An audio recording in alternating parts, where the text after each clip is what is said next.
अर्जुन उवाच सन्न्यासस्य महाबाहो तत्त्वमिच्छामि वेदितुं त्यागस्य च हृषीकेश पृथक् केशिनिषूदन।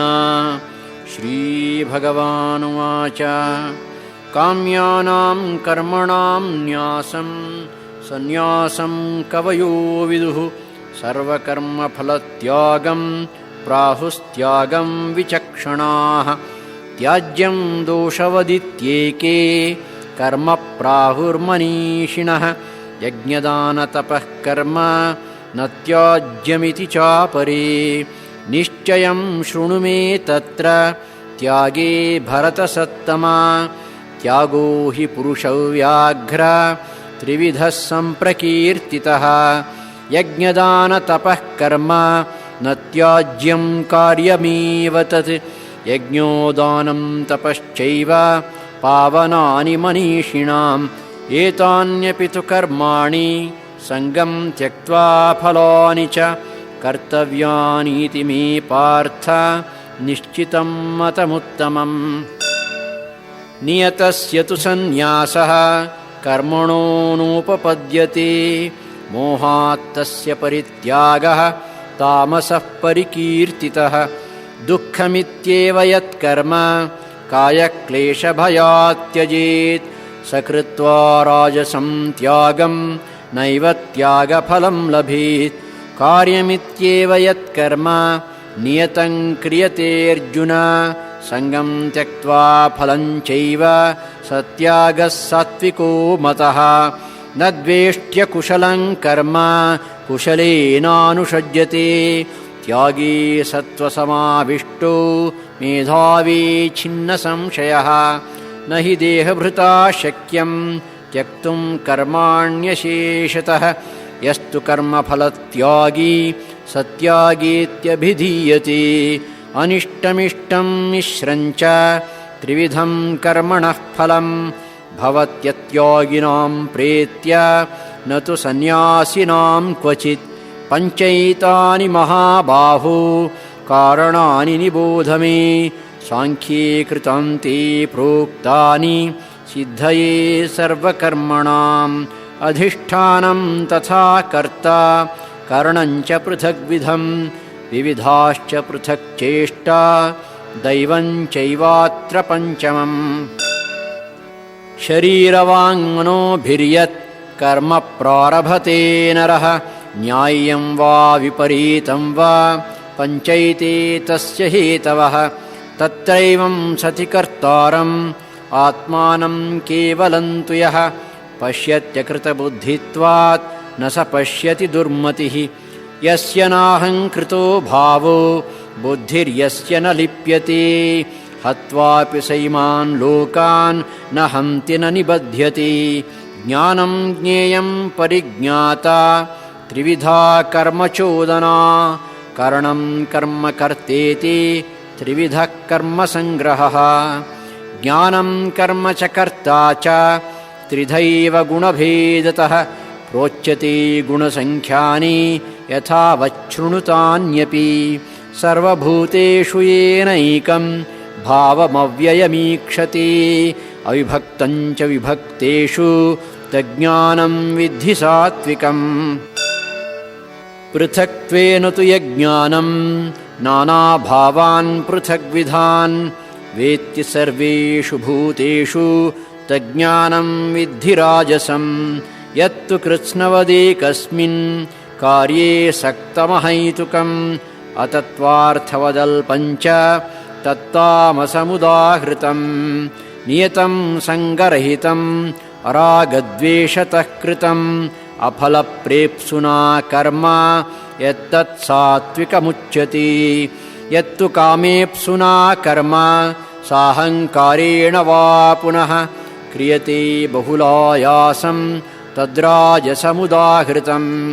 अनुबन्धं क्षयं हिंसाम् अनपेक्ष्य च पौरुषं मोहादारभ्यते कर्म यत्तत्तामसमुच्यते। मुक्तसङ्गो नहं वादी धृत्युत्साहसमन्वितः सिद्ध्यसिद्ध्योर्निर्विकारः कर्ता सात्विक उच्यते। रागी कर्मफलप्रेप्सुः लुब्धो हिंसात्मको शुचिः हर्षशोकान्वितः कर्ता राजसः परिकीर्तितः। अयुक्तः प्राकृतस्तब्धः शठो नैष्कृतिको लसः विषादी दीर्घसूत्री च कर्ता तामस उच्यते।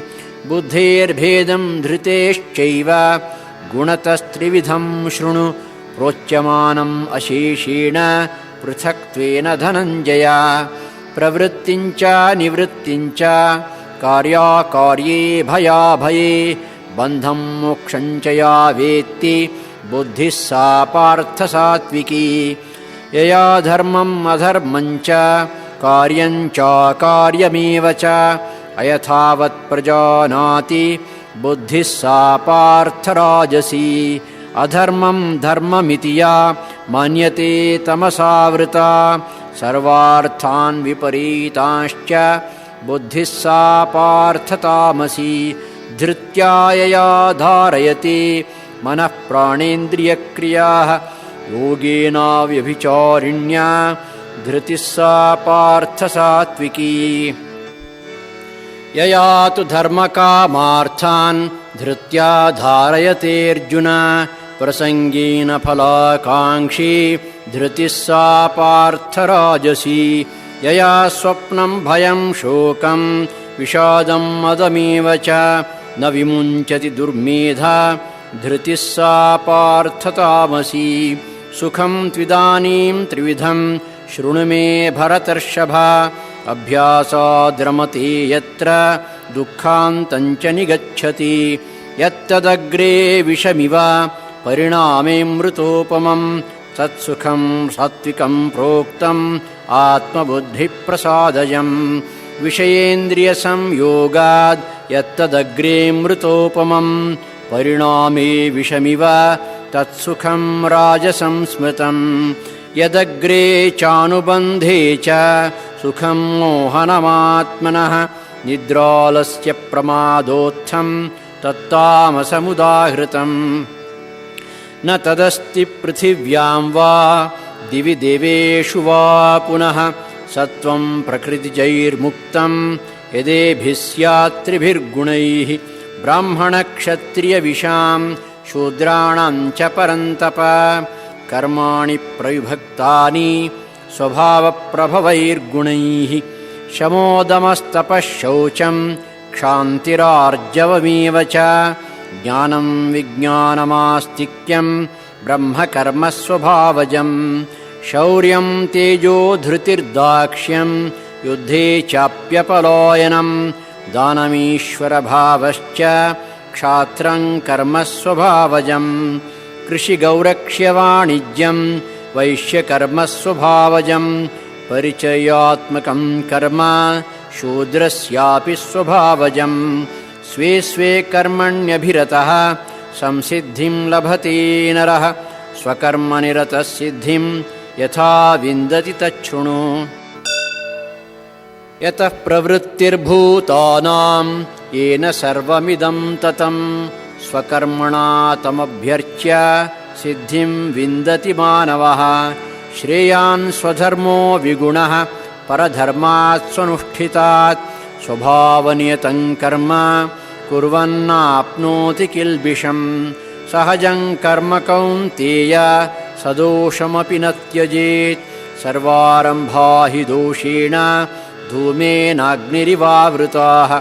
असक्तबुद्धिः सर्वत्र जितात्मा विगतस्पृहः नैष्कर्म्यसिद्धिं परमां सन्न्यासेनाधिगच्छति।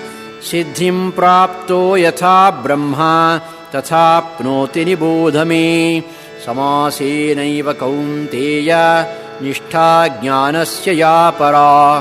बुद्ध्या विशुद्धया युक्तो धृत्यात्मानं नियम्य च शब्दादीन् विषयान् त्यक्त्वा रागद्वेषौ व्युदस्य च। विविक्तसेवी लघ्वाशी यतवाक्कायमानसः ध्यानयोगपरो नित्यं वैराग्यं समुपाश्रितः।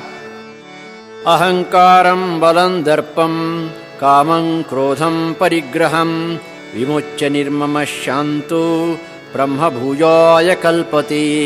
ब्रह्मभूतः प्रसन्नात्मा न शोचति न काङ्क्षति समः सर्वेषु भूतेषु मद्भक्तिं लभते पराम्। भक्त्या माम् अभिजानाति यावान् यश्चास्मि तत्त्वतः ततो मां तत्त्वतो ज्ञात्वा विशति तदनन्तरम्। सर्वकर्माण्यपि सदा कुर्वाणो मद्व्यपाश्रयः मत्प्रसादादवाप्नोति शाश्वतं पदमव्ययम्। चेतसा सर्वकर्माणि मयि सन्न्यस्य मत्परः बुद्धियोगम् उपाश्रित्य मच्चित्तः सततं भव। मच्चित्तः सर्वदुर्गाणि मत्प्रसादात् तरिष्यसि अथ चेत्त्वम् अहङ्कारात् न श्रोष्यसि विनङ्क्ष्यसि। यदहङ्कारमाश्रित्य न योत्स्य इति मन्यसे मिथ्यैष व्यवसायस्ते प्रकृतिस्त्वां नियोक्ष्यति। प्रभावजेन कौन्तेय निबद्धस्वेन कर्मणा कर्तुं नेच्छसि यन्मोहात् करिष्यस्य वशोऽपि तत्। ईश्वरः सर्वभूतानां हृद्देशेऽर्जुन तिष्ठति भ्रामयन् सर्वभूतानि यन्त्रारूढानि मायया। तमेव शरणं गच्छ सर्वभावेन भारत तत्प्रसादात् परां शान्तिं स्थानं प्राप्स्यसि शाश्वतम्। इति ते ज्ञानमाख्यातं गुह्याद्गुह्यतरं मया विमृश्यैतदशेषेण यथेच्छसि तथा कुरु। सर्वगुह्यतमं भूयः शृणु मे परमं वचः इष्टोऽसि मे दृढमिति ततो वक्ष्यामि ते हितम्।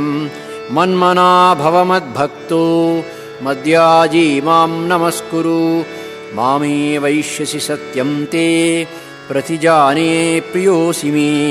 सर्वधर्मान् परित्यज्य मामेकं शरणं व्रज अहं त्वा सर्वपापेभ्यो मोक्षयिष्यामि मा शुचः। इदं ते नातपस्काय नाभक्ताय कदाचन न चाशुश्रूषवे वाच्यं न च मां योऽभ्यसूयति। य इदं परमं गुह्यं मद्भक्तेष्वभिधास्यति भक्तिं मयि परां कृत्वा मामे वैष्यत्यसंशयः। न च तस्मान्मनुष्येषु कश्चिन्मे प्रियकृत्तमः भविता न च मे तस्माद् अन्यः प्रियतरो भुवि। अध्येष्यते च य इमं धर्म्यं संवादमावयोः ज्ञानयज्ञेन तेनाहम् इष्टस्यामिति मे मतिः। श्रद्धावाननसूयश्च शृणुयादपि यो नरः सोऽपि मुक्तः शुभान् लोकान् प्राप्नुयात् पुण्यकर्मणाम्। कच्चिदेतच्छ्रुतं पार्थ त्वयैकाग्रेण चेतसा कच्चिदज्ञानसम्मोहः प्रणष्टस्ते धनञ्जय। अर्जुन उवाच नष्टो मोहस्मृतिर्लब्धा त्वत्प्रसादान्मयाच्युत स्थितोऽस्मि गतसन्देहः करिष्ये वचनं तव। सञ्जय उवाच इत्यहं वासुदेवस्य पार्थस्य च महात्मनः संवादमिममश्रौषम् अद्भुतं रोमहर्षणम् व्यासप्रसादाच्छ्रुतवान् इमं गुह्यमहं परम् योगं योगेश्वरात् कृष्णात् साक्षात् कथयतः स्वयं। राजन् संस्मृत्य संस्मृत्य संवादमिममद्भुतं केशवार्जुनयोः पुण्यं हृष्यामि च मुहुर्मुहुः। तच्च संस्मृत्य संस्मृत्य रूपमत्यद्भुतं हरेः विस्मयो मे महान् राजन् हृष्यामि च पुनः पुनः। यत्र योगेश्वरः कृष्णो यत्र पार्थो धनुर्धरः तत्र श्रीर्विजयो भूतिः ध्रुवा नीतिर्मतिर्मम। इति मोक्षसन्न्यासयोगो नाम अष्टादशोऽध्यायः।